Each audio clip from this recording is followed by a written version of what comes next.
I purchased a 3-bedroom condo in Toronto, Canada 5 years ago when I was in my second year of medical residency. Soon after the purchase, I rented one of the rooms to my roommate to offset the costs of the mortgage. I live in one room, she lives in the second, and the third is my study/office. She has been a great roommate from the beginning. We aren't necessarily friends, as in we don't do things together for fun, but we get along exceptionally well. The entire roommate/tenant relationship has gone swimmingly up until recently. A couple of weeks ago, my roommate broke the news to me that she is pregnant. The father was a fling of hers, who does not want anything to do with the child.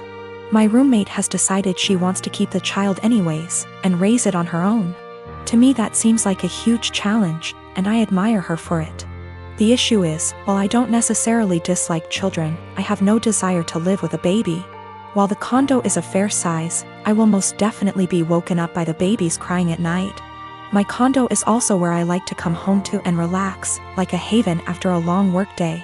And the idea of coming home to a baby honestly seems absolutely chaotic.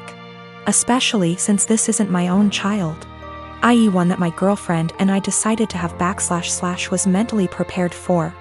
As difficult as it was for me to do this, I told her essentially what I've written here. And that it would be best if she finds somewhere else to live. I am not rushing her out or anything like that. I have given her 6 months notice. Since any later than that will come too close to the birth. She was honestly quite taken aback by this, and thought that I was being cruel. Her primary concern is that rent has gone up substantially in this city since she signed on with me. I haven't increased her rent since she moved in, so she's essentially paying 2015 rent.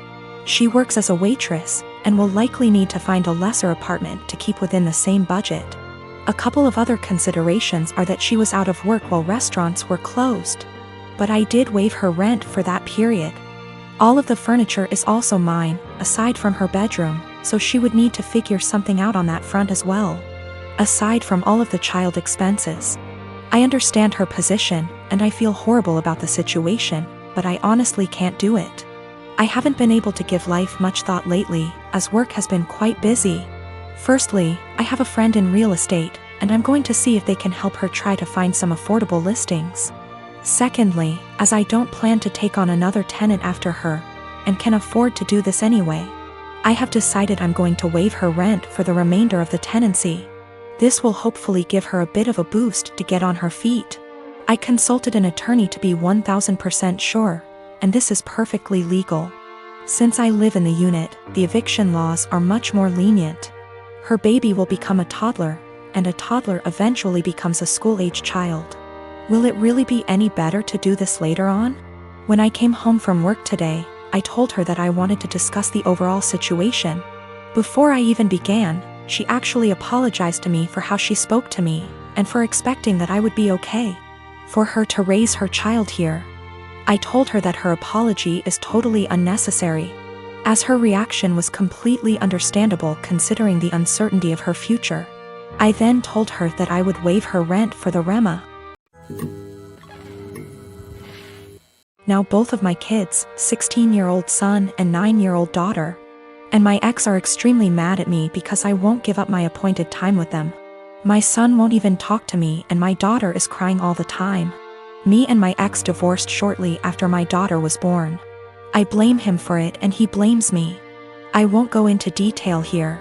We ended up with a 50/50 custody agreement switching every other week. While this was 8 years ago, we're still not on good terms. We rarely ever talk to each other outside of the kids, and I'm perfectly fine with that. One thing we have agreed on since the beginning though is that we don't plan things on days that aren't ours. And unless it's extremely important, we don't switch days or weeks. In the 8 years since we've been divorced, I have never asked him to have the kids on a day that isn't mine, and I've never given him one of my days even if he begged.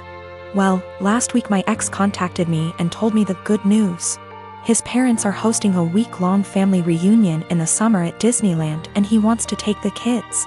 Well, the problem is that it's on one of my weeks. He asked me to let the kids stay with him that week or to switch a week with me, and I shot him down. It's my week with them and I get to spend it with them. I told him if it's so important to him to reschedule, but he claims his parents can't do that and this is the only week. that the whole family can go, and he told me that I need to think of them.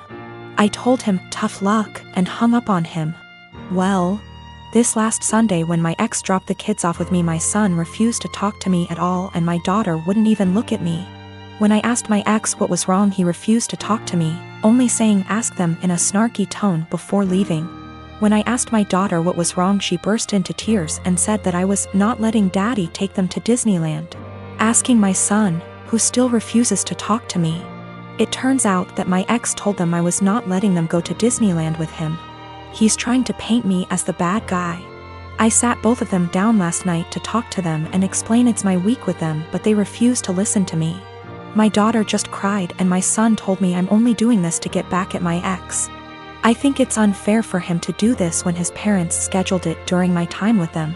I demanded an apology from my ex and him to set things straight, but he refuses, and his last text to me being, "Can't tell them the truth 'cause they already know it." I'm so pissed right now. I am currently divorced from my ex Thomas of 30 years. We ended up seeing a lawyer to help with dividing stuff. Everything was pretty much wrapped up till he said he no longer wanted any part of our kids' lives. I didn't argue with him about it since I already know what it's like having a parent who doesn't want you around, or wants to be in your life. I asked what he wanted me to tell the kids, and he just said, "Whatever you think is best, I don't care. I don't want to parent anymore." Everything was in agreement and signed with no fuss. A few weeks later, I get a call from my ex Mill asking if we could meet each other. When I came over, she broke down crying and begging to let my ex see his kids again. I was confused about what she meant because not once did he contact me after meeting the lawyer. She went on about how my ex said he really missed them and that I was just a petty B*TCH for taking full custody. Also that he was crying for days about it. I told her my version of events, and she called it BS, saying her son wouldn't lie like that, especially not about his kids. Then I decided to call him in front of her. He didn't know she and I were meeting that day.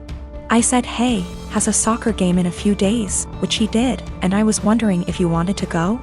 I know he'd really love it and be happy to see you. He instantly said no. I already said I'm not doing this anymore.